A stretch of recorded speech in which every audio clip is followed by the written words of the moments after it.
one acknowledgement. Got to make this one. Right in the back, the author of the two best books to come out in the past 20 years, M. Stanton Evans.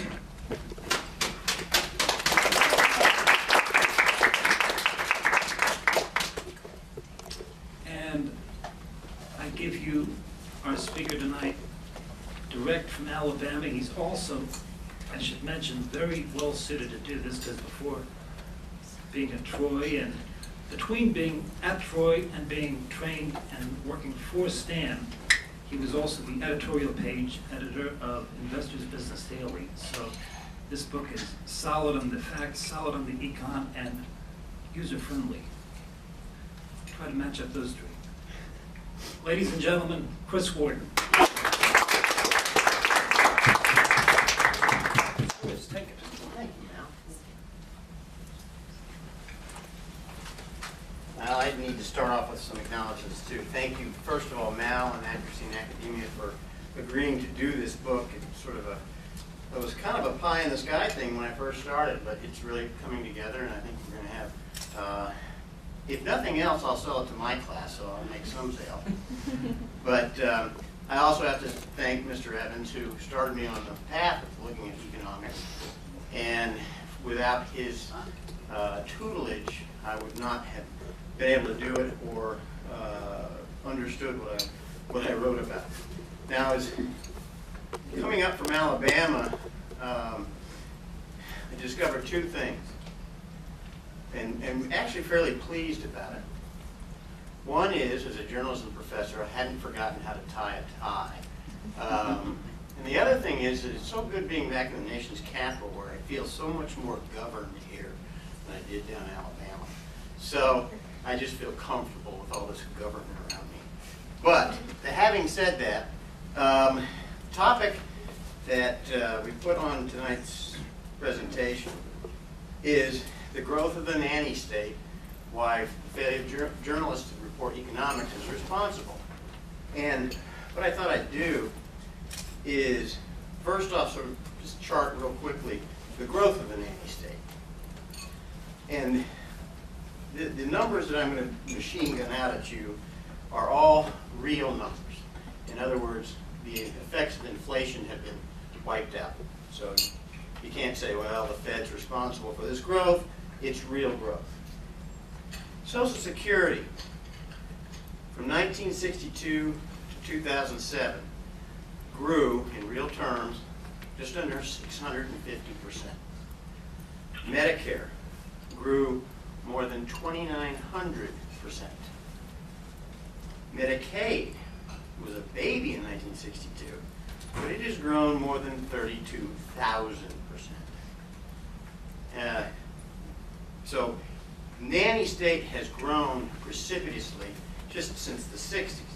And a lot of people argue that it started with Roosevelt, but I think the impetus for much of the nanny state's growth comes from the decade of the 60s and the mindset that it produced. You have other evidence of the nanny state. You have FTC, the FEC, the CPSC, the EPA, the SEC, all looking out for us. To their effectiveness, you can argue, but nonetheless they're there. And one of the reasons that I think they are there is that along the way, journalists didn't do their job.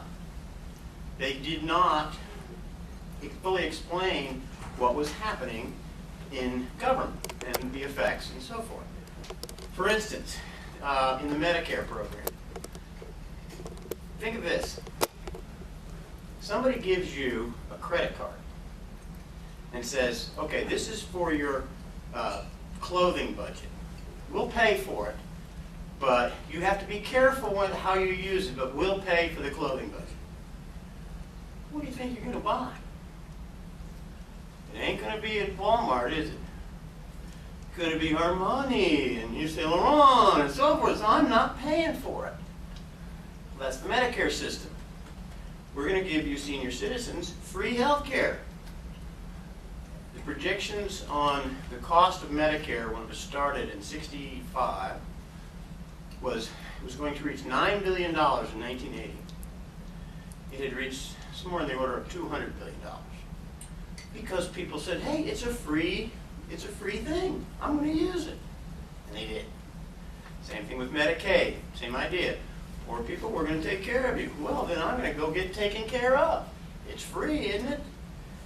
The journalists didn't report on that.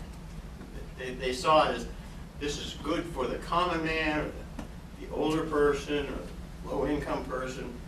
And as a consequence, we have Medicare and Medicaid just ballooning the federal budget. Social Security, another one.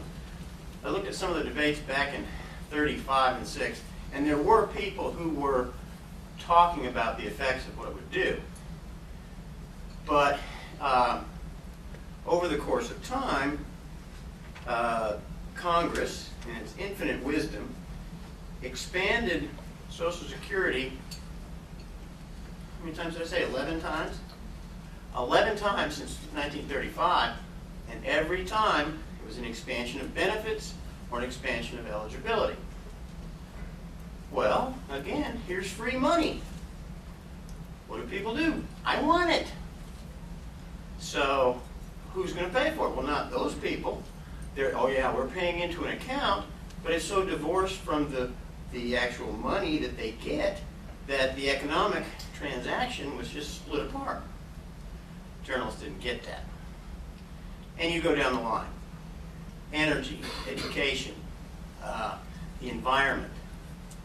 They miss the economic aspects of these stories because they don't understand a lot about economics, and more specifically, they don't understand the very simple concept of price and what price is. And that's a lot of what my book is about, is to explain what prices do, how they affect policy, and how people react to them. You'll have to forgive me, I got a little bit of a cold and I'm a little short of breath, but if journalists understood, for instance, in education, everybody loves education, right? And all the coverage of education is it's for the children. We need more of it. Hang the costs. Well, if you think about that system, public education is free, isn't it? Right? Well, it's not really free, but it's free to the person using it. So the person using it has a lot of demand for it. They want free education. But sooner or later, somebody has to pay for it. And when those costs get too big, what happens? Governments can't afford it. They can't raise taxes. People would revolt. So they cut back. Does anybody think that the state of public education is the best it could be right now? Hardly. And the journalists community basically does not really take that into account, that low price or that zero price, when they report on it. They like to report on it politically. They like to report on it from the standpoint of it is for the children. But they don't understand the repercussions of having a free good that people will want, but somebody has to pay for, and sooner or later they won't be able to. And that's, you have education, for example, growing 240% since 62 in real terms. That's federal and state and so forth. So it's this concept of price that journalists miss a lot of. Now there's other aspects to economics that are important to know, but if you know that, you know just about prices, you will have you'll have 80 or 90% of economics understood. Okay, now part of the problem too is the way the media approaches economic issues. They develop a game plan or a template, as Rush Limbaugh calls it, but they get a mindset that says one thing and everybody sort of parrots it. In the area of environmental protection, this was a story, let's see, the date, I guess it was 2005. President Clinton, upon leaving office, designated another 1 million acres in the West as off limits to anything. Here's how CNN reported it. designating these areas as national monuments, and this was on top of other designations they'd made, afford them greater protections from commercial uses. Notice the language? We have to protect resources from commercial use, the boogeyman. And they go on to say, the new protections include bans or restrictions on activities such as vehicle use, mining, and oil drilling. Do you think that action by Clinton is mentioned in today's debate over oil prices? Not hardly. Not hardly. There's another one too. On oil prices, CNN, another article. They said, the headline of the article, and this tells you a little bit about the bias in and of itself. Nothing can be done in the short run. Does that sound familiar? Does that sound like a talking point from, say, Harry Reid, Obama, any of those guys? A little bit. So this whole article is devoted to showing us how nothing can be done in the short run. And they go on to say, well, part of the problem is speculation, which tells you that they don't understand markets and how they work. That investors work on price. And if they think the price is going to go up and up and up and up, they're going to try and they'll bid the price up further. That's why the quote-unquote speculative market is so high and the spot price is so high. But if you had thoughts among the investing community that oil prices were going to go down, those numbers would come down. Oil prices would go down. Not mentioned. Not at all. And here's how this article finished up. The last paragraphs, the kicker to the article, what you're supposed to take away from this brilliant insight. It's a quote. There is very little the government can do in the very short term other than providing misinformation about the potential for government to act, said Gilbert Metcalf, an economist at Tufts. He said that raising the price of energy may prove more beneficial. It seems counterintuitive, but the high prices could reduce demand and fundamentally alter consumer behavior. Why do we need to do that? We're not going to do it by reducing the price, he said. It's saying to people, don't go buy a fuel-efficient car. We'll just lower the price when it's too painful. Our best bet is to wean us off oil. Our economy depends on oil. They never talk about that. It's always solar and this and that. But if you took away oil, what do you have? You have bearskins and bicycles. That's what you got. And unfortunately, the reporters sort of think that's an admirable goal. Other things, they come up, different coverage. Healthcare. Coverage of Obama and Hillary, but Obama now. His healthcare program, he says, oh, it's not going to be mandatory, but we're going to cover more people. Well, the media, if they had been paying attention, would realize that his plan is very much like a plan that Tennessee put into place 10 years ago, called TennCare. Anybody familiar with that? This is where they're going to expand the availability of benefits. Low income, the uninsured, so forth and so on. Well, there again, you're free good. People demanded it, and they had many, many, many, many, many more beneficiaries than they predicted. It was so bad that a Republican governor, Sundquist, was forced to call for an income tax in Tennessee, the first in the state's history. Well, when taxpayers lined up around the legislature, a la Boris Yeltsin and so forth, and said, no, you're not raising taxes on us, they backed down. But because of the cost of this program, they had to cut back on benefits, and they had to cut back on beneficiaries, and so that by 2005, it was bankrupt and gone. That's Obama's plan for the nation. Nobody's reporting that. Why? because, A, I think Obama is sort of a favored candidate, obviously, but also, B, they don't understand what happens when you provide free goods to people. They want them. Simple.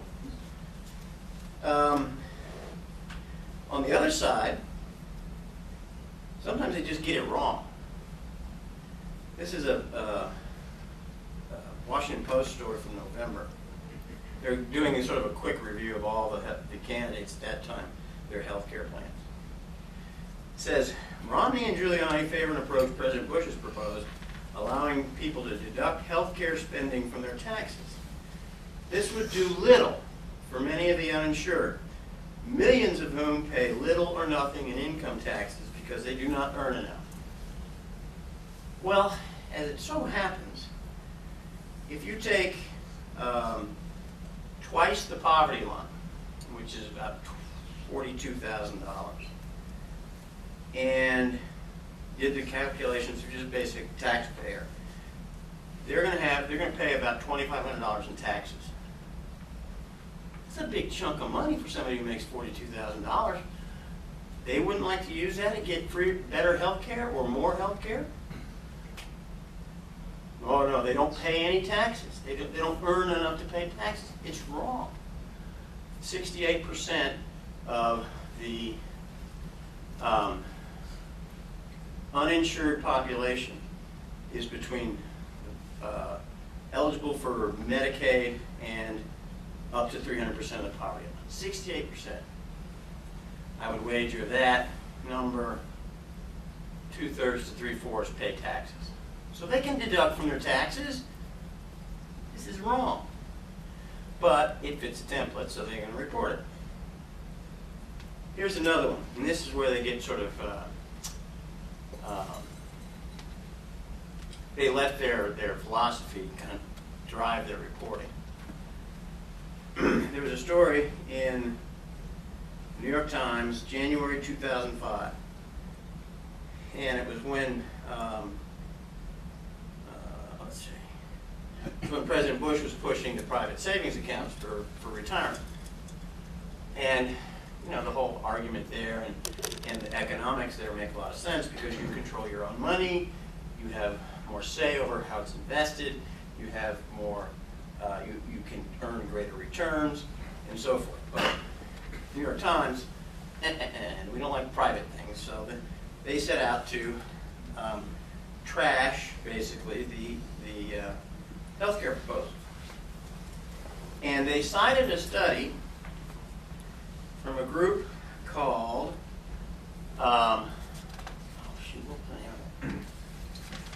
was a nonpartisan group whose president was Kenneth Apfel. He happens to be former Clinton's Social Security Administrator, whose vice president is Margaret Sims, who works for the Urban League. The Urban League hasn't seen a benefit it doesn't like. So that's its nonpartisan reporting.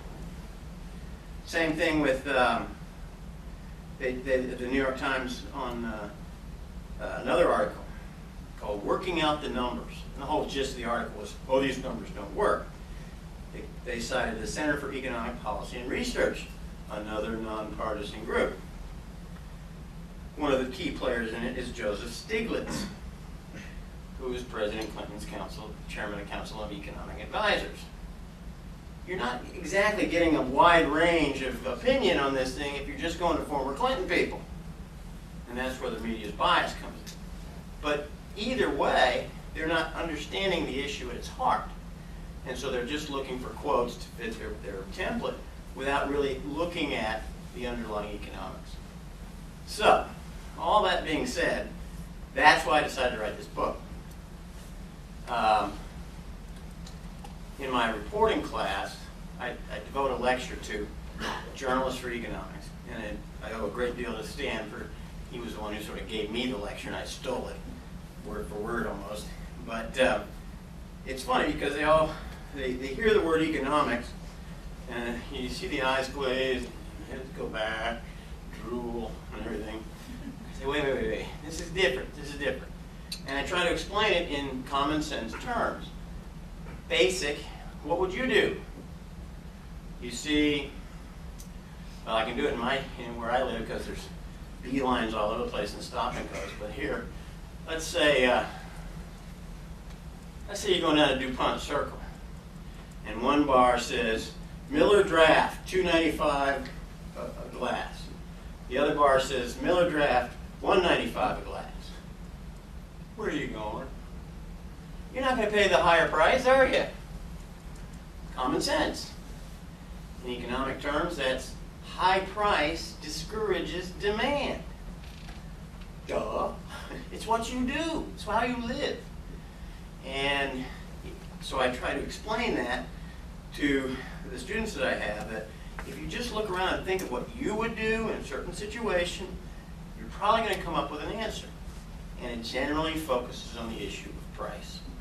So my book, first part of it talks about the way prices work and so forth. And the last part, I think you have a copy of one of the chapters, is on how to apply that analysis of price to different issues. And it's amazing. You go through it, you start looking for the price, and things become real clear. One of the most interesting things to me in setting out on this is that price doesn't have to be money-oriented. It could be what you pay in time or pain. And the example that I give in one of the chapters is marriage.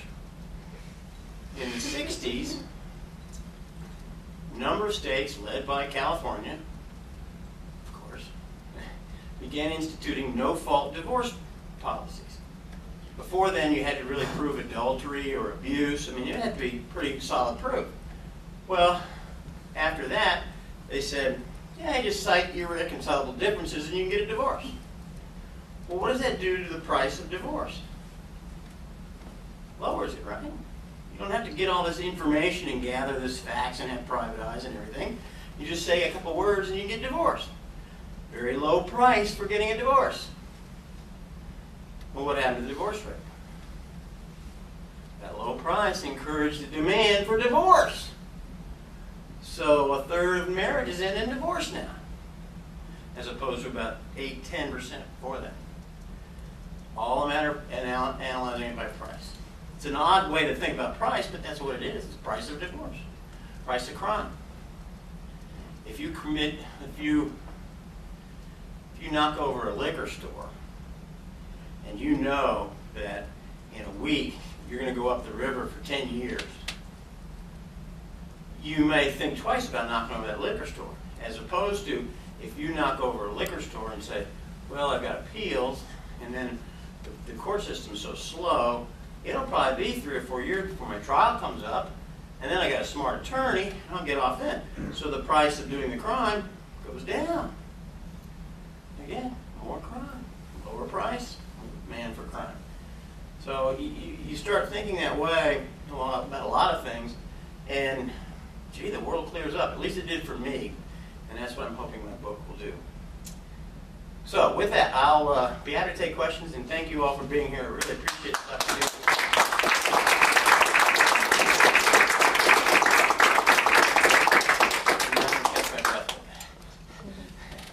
Anybody have any questions? It's all very clear, right? I see a lot of young folks in the audience. Have any of you taken Econ 101? How many have? How was it taught? Easy. Marginal utility, elasticity of price. You taught it. That's a problem, isn't it?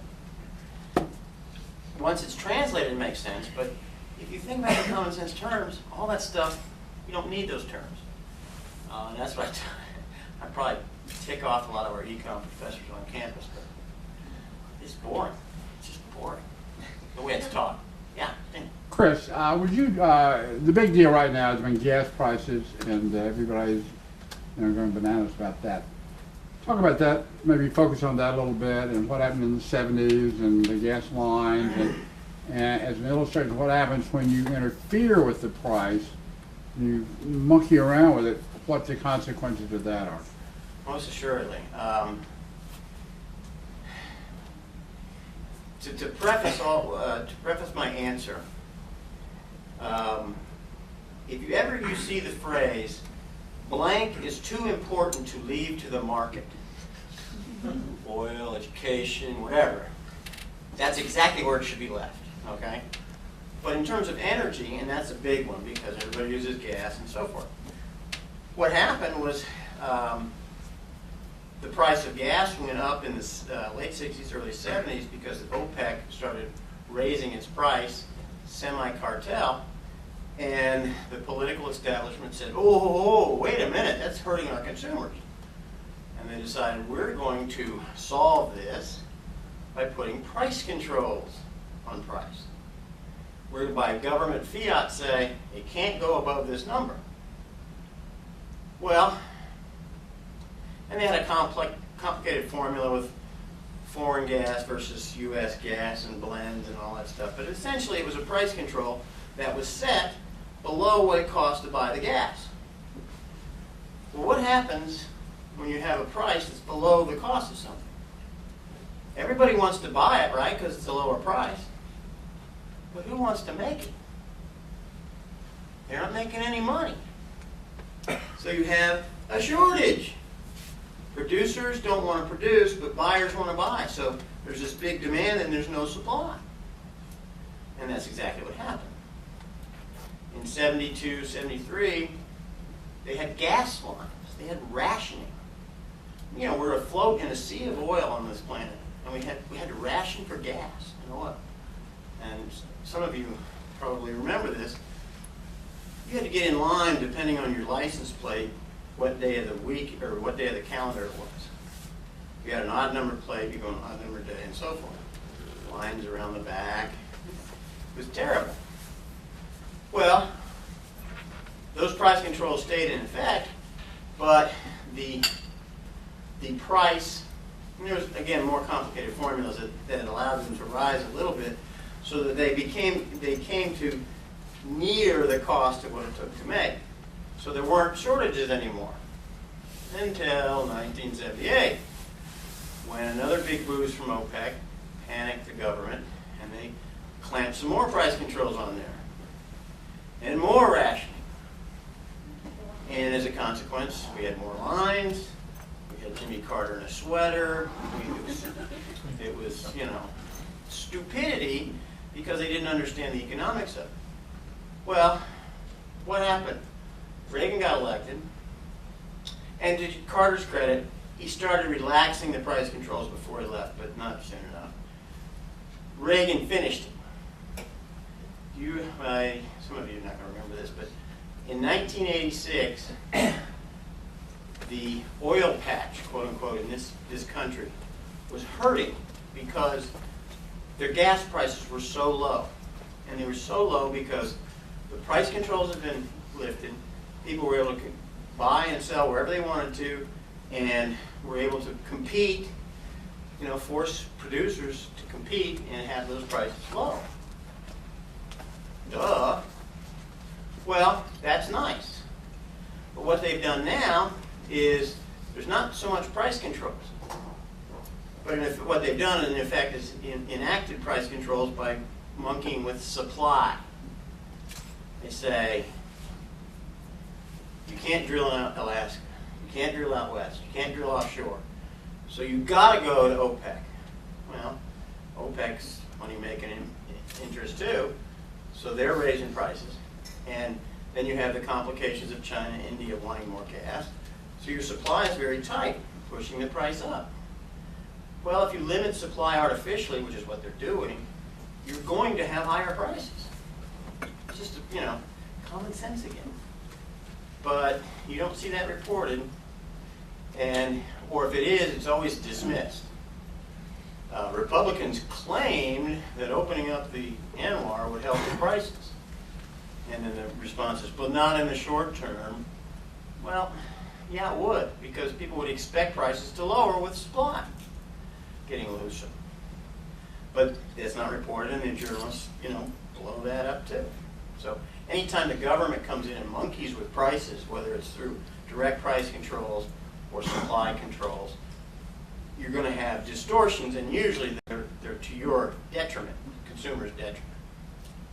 Yeah. Chris, just a footnote to that. Would you talk a little bit about the ethanol situation, what that's done to energy prices, but also to food prices? Yeah, that's a good one.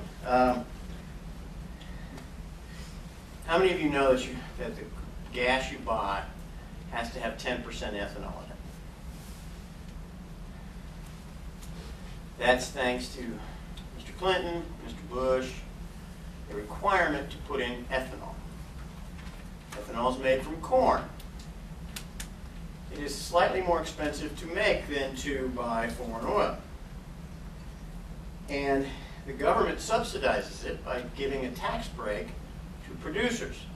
Something on the order of 50 cents a gallon sold for ethanol, or a bushel sold if it's produced for ethanol. Well, if you sell a bushel of corn for food and you get $4.50, but you sell a bushel of corn for ethanol and you get a 50-cent tax break, that means you're paying taxes on $4 roughly. And so we went into the ethanol business.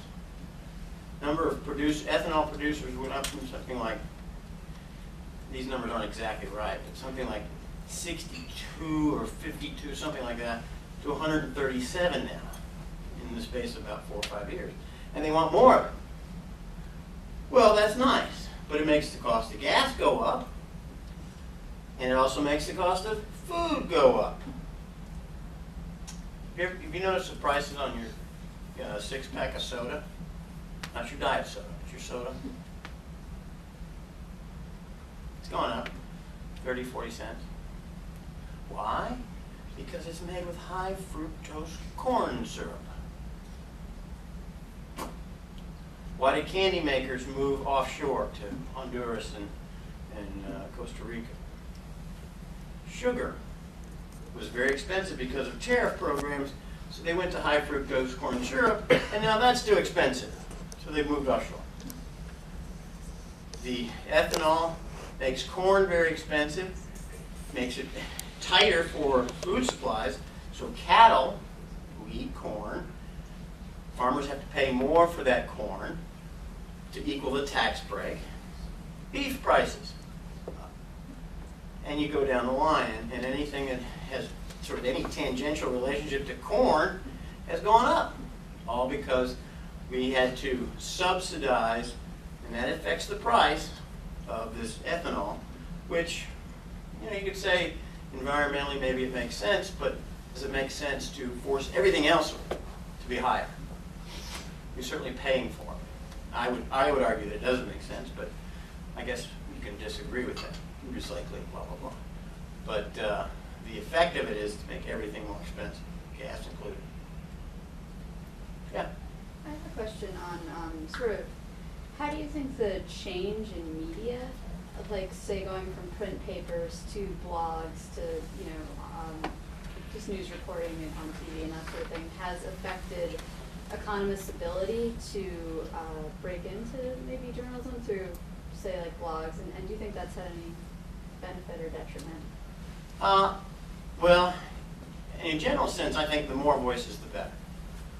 You have to analyze those voices and assess them, make sure they're not crackpots or something. But I know I go to a number of websites or blogs that have economists writing on them. So their words are getting out there. Now, they don't have the mass audience that a TV station would. And quite frankly, today's media does not want to admit that its monopolies are criminal. And so they're not going to cite blogs too much, unless they agree with them, but usually they don't cite even them. Remember the good example of that, the Monica Lewinsky affair. Remember who broke that? Drudge. Right, but nobody cited Drudge, did they? A prominent website, not named, says this, it claims this, and then it's out there and everybody says, well, the Washington Post reported that, da, da, da, da. No, they don't want to cite the blogs and so forth.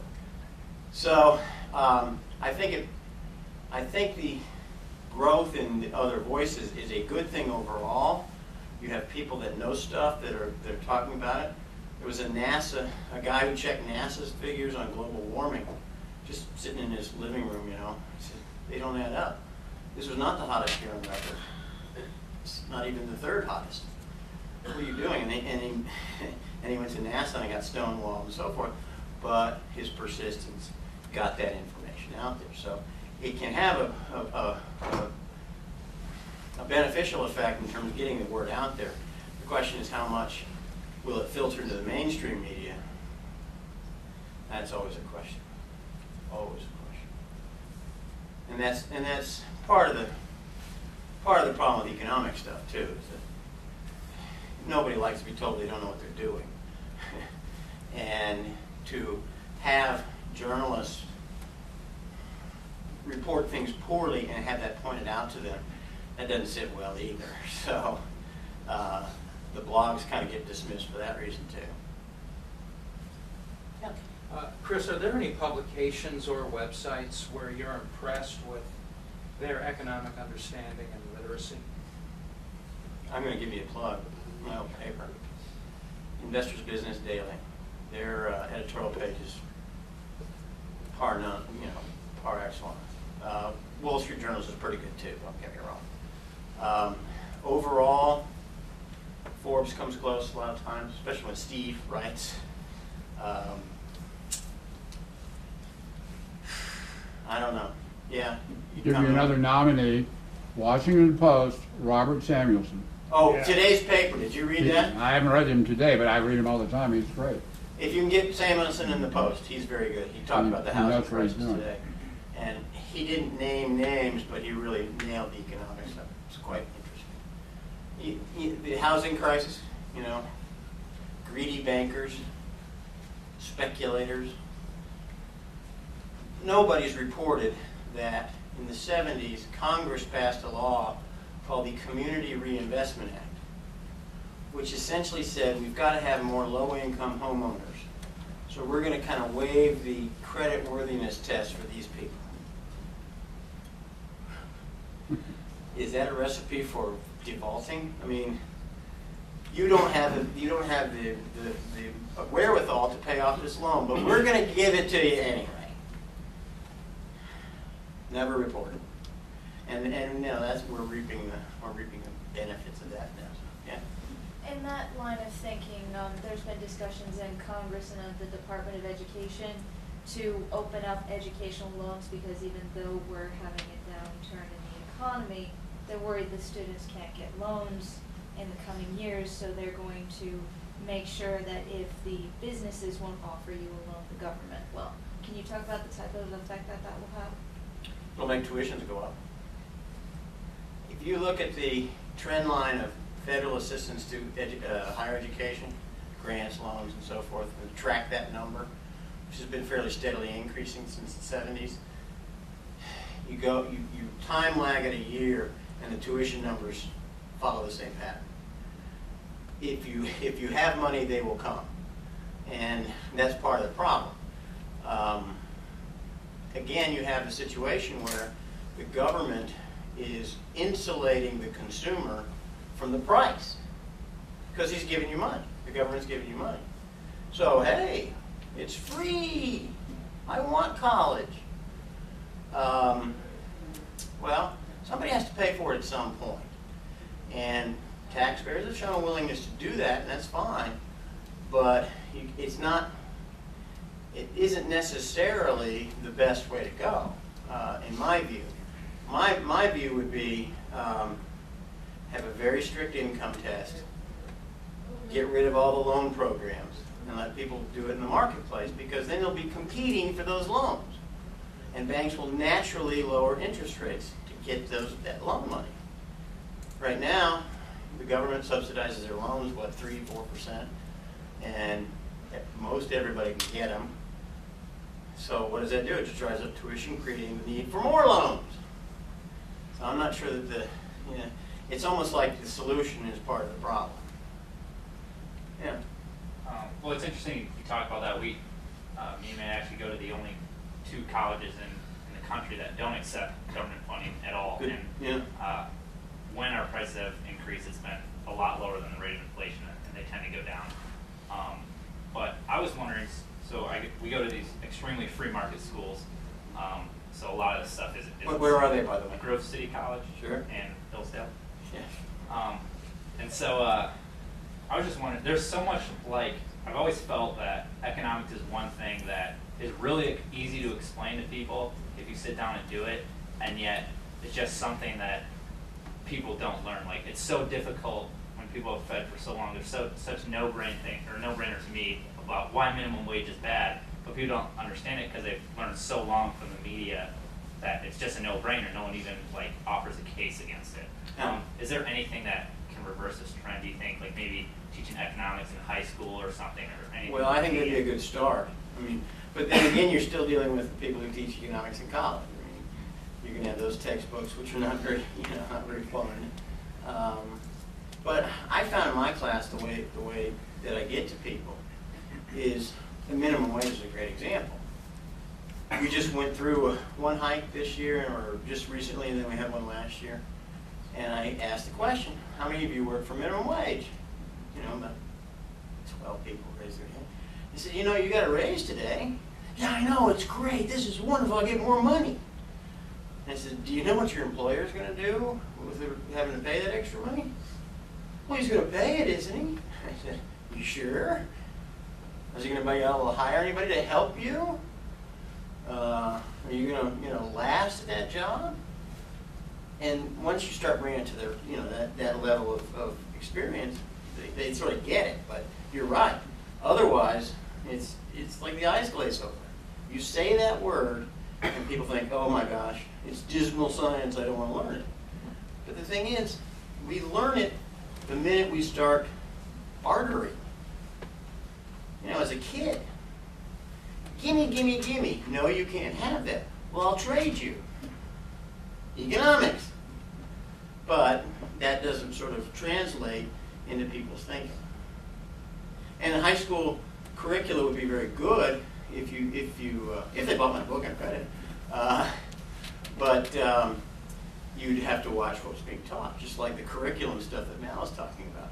You don't know what's going to get, the Keynesian sort of model, which on macro side of things kind of screwed up a bunch of stuff, in my view.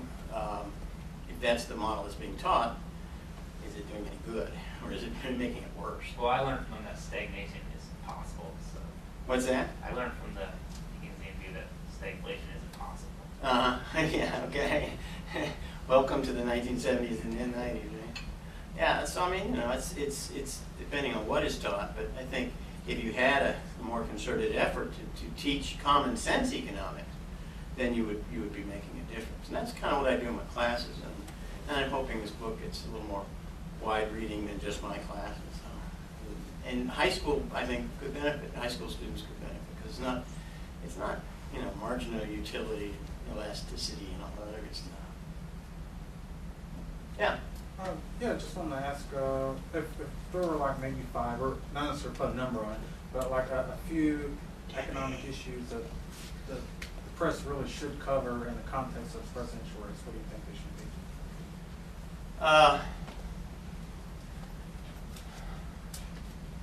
Well, they all should be covered with an economic understanding. But if you're talking about sort of prioritizing, I'd probably say taxes, government finances, so forth. And the related aspect is spending. Because the spending often acts as an interference with price, and that gets into all sorts of distortions. Healthcare. The way the system is set up now, Medicare is not the only thing that's going to blow up. Pretty soon you're going to have health insurance premiums that are, $5,000 a month if we don't do something else. Energy/environment, but energy right now. I think those are top 3 at least. I mean, like I said, you can throw in a lot of them. Education is one. Beyond just issues, like in the context of where the candidates' platforms are, though, I mean, maybe what angle should the press come at in terms of explaining? Well, that's. I mean, this is what these guys say, but the cap and trade is the best thing in the world for the economy. But in reality, this won't happen. Right. Well, not here to give advice to anybody, any candidate.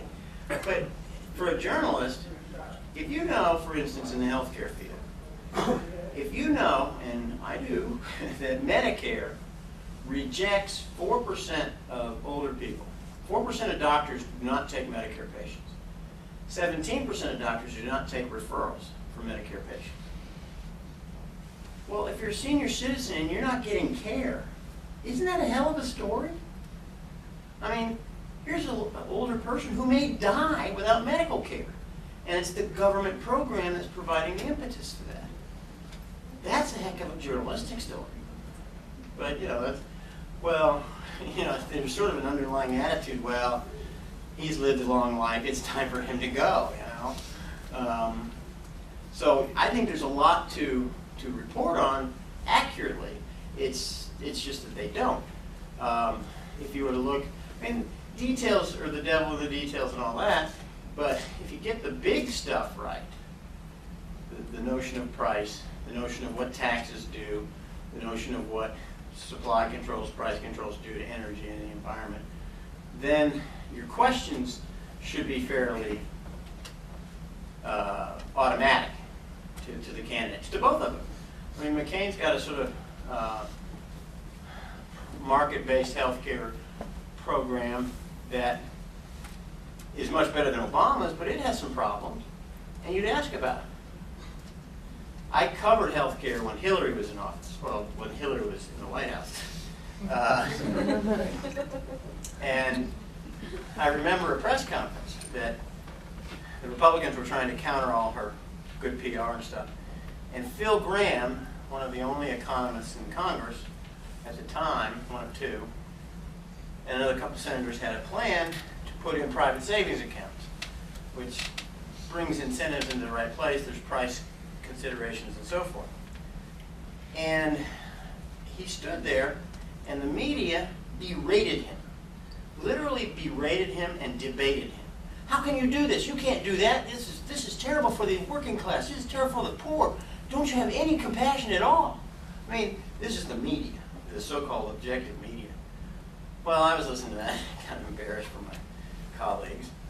And I finally got my hand up and I said, your plan has this high deductible, but once you hit the high deductible, won't people want to use a lot of health care after that? So you really haven't changed the desire to use health care once you hit that point. I thought it was a reasonable question. And he looks at me and goes, where'd you say you were from? And I said, Investors Business Daily.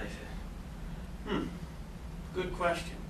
And then he proceeded to answer it sort of good in reasonable way. But he was not used to that kind of thoughtful question, or question beyond being berated and debated. So if a journalist takes the time to understand that stuff, they can ask great questions and have great stories to come out of it. An exception in the media world covering healthcare was the New York Times guy, Robert Pear, his name was. I don't know if he's still on board or not. But his stuff was usually very dispassionate. He had a clue. He didn't have it all down, but he had most of the economics down. And he never got on the front page because it wasn't, it didn't zing enough for Hillary, and it didn't trash the Republicans enough. But he was pretty good. I used to sit next to him at some of these press conferences and we talk a little bit. He's pretty reasonable, but he's the exception. Absolutely. Yeah.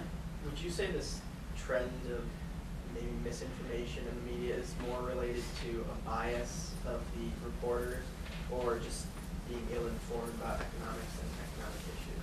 Both. If you had to weigh them,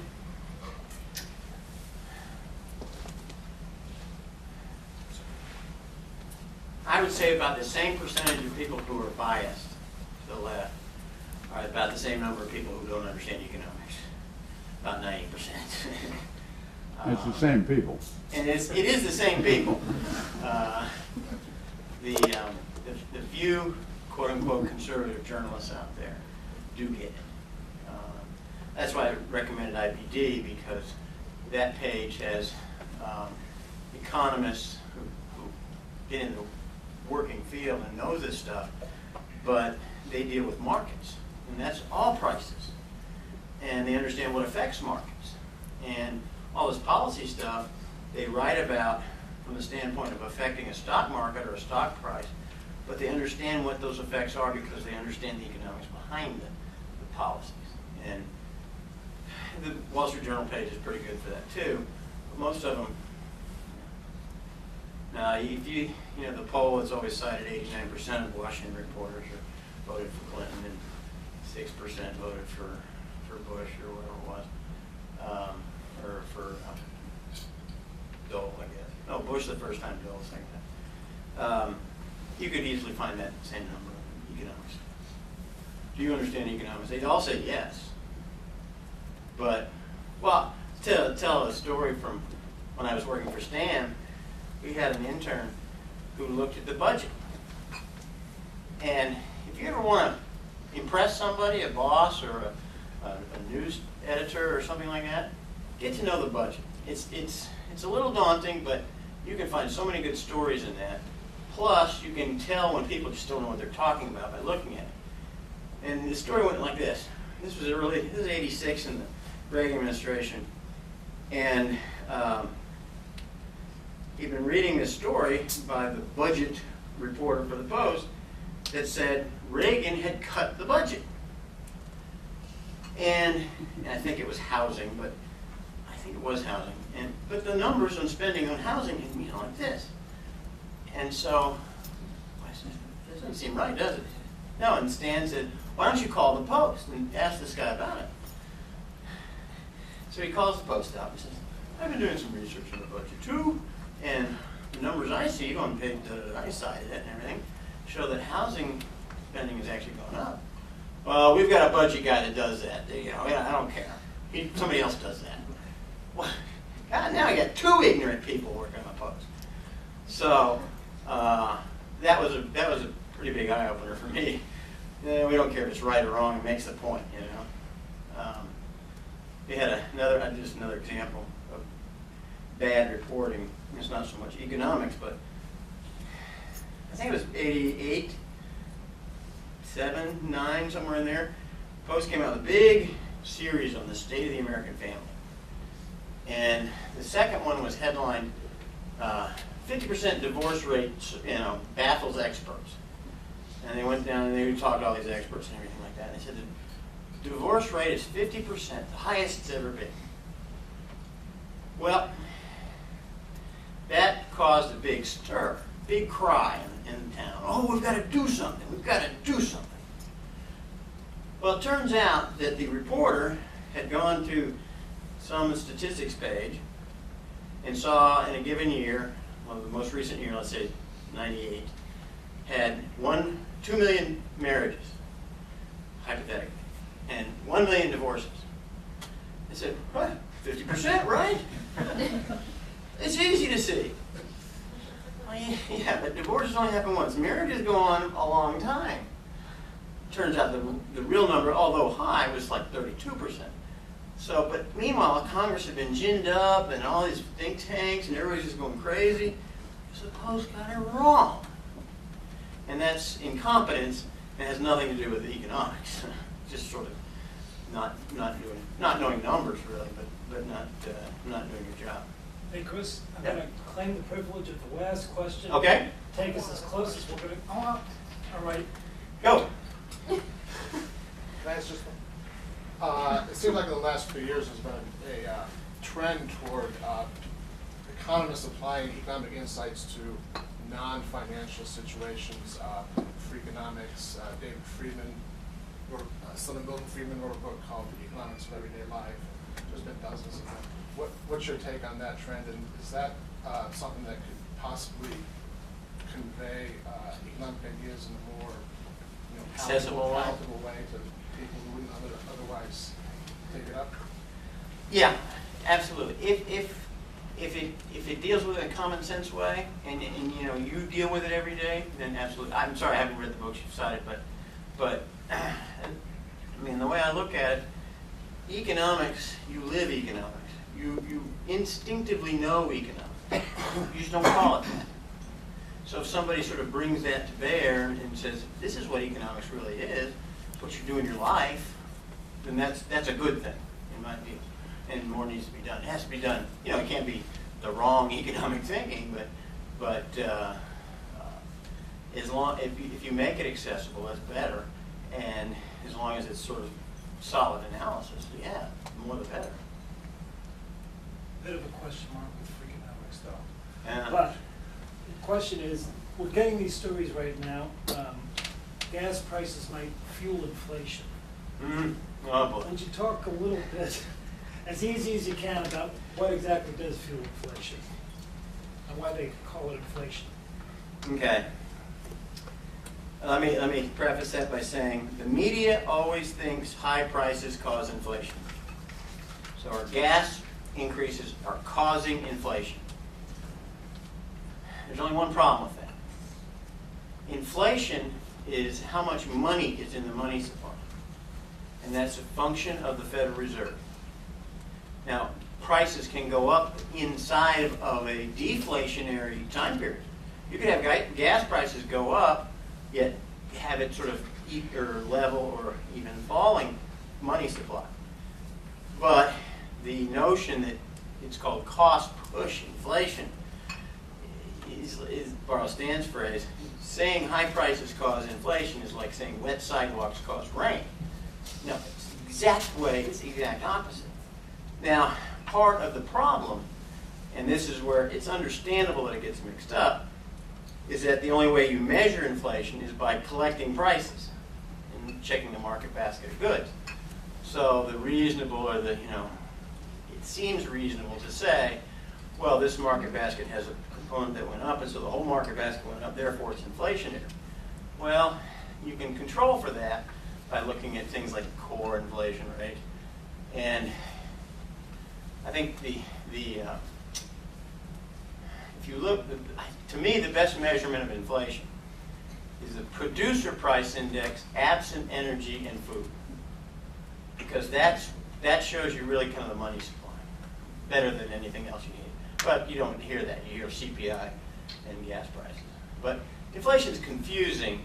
However, just remember, as Friedman said, it is always, and it is now and has always been, a monetary phenomenon.